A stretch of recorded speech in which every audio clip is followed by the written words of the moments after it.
ఈ వారం రాము రాథోడ్ కెప్టెన్సీ ఎలా ఉందో కామెంట్ చేయండి.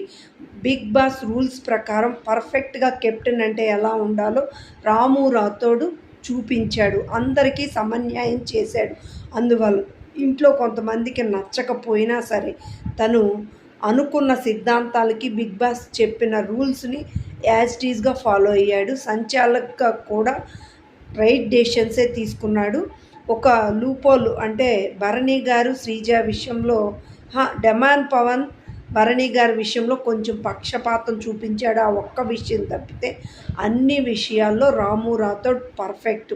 నెక్స్ట్ వీకు అందరూ రాము రాథోడ్ టార్గెట్ చేయొచ్చు. వీడు కెప్టెన్ అవ్వంగానే పొగరు చూపించాడు, జాలి లేదు, రకరకాల మాటలు అన్నా అందులో కెప్టెన్ అంటే ఇలాగే ఉండాలి బిగ్ బాస్ హౌస్లో అని ప్రూవ్ చేశాడు. మీకేమనిపించింది? అనిపిస్తే కామెంట్ చేయండి.